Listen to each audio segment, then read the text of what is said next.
the tendency of Western political leaders to deny the connection between Orthodox Islamic mainstream and terrorist violence is replicated in the universities and the media.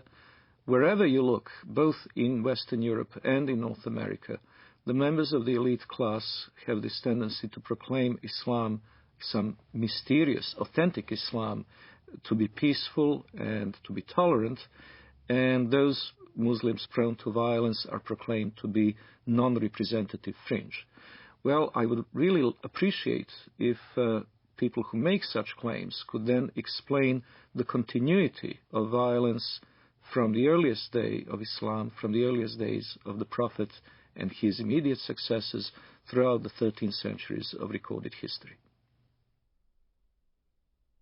The real burning question in the world today is, does Islam and Islamic civilization actually sanction the violence that we're seeing being perpetrated in its name around the world? And to that we have to answer, if we're going to be honest about it, an unqualified yes. The Islamic sources, the Islamic texts, starting with the Quran, but not limited to the Quran, the Islamic texts including the Hadith, Islamic tradition, Islamic theology, Islamic law, the traditions of the interpretation of the Quran throughout history and Islamic history itself all bear witness to the fact that Islam has a developed doctrine, theology, and law that mandates violence against unbelievers. The origins are, of course, in the Muslim desire to impose all over the world the only religion, the only just religion,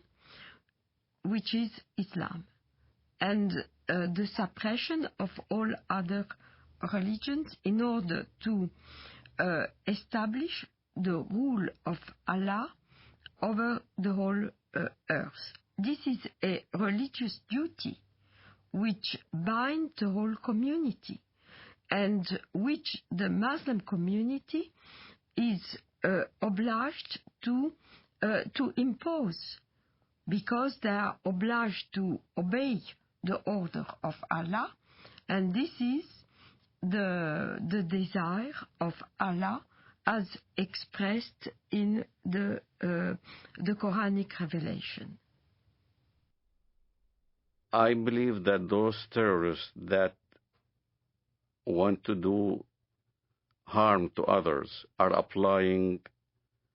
the true Islam that was practiced by Muhammad and his followers in the early stage of Islam.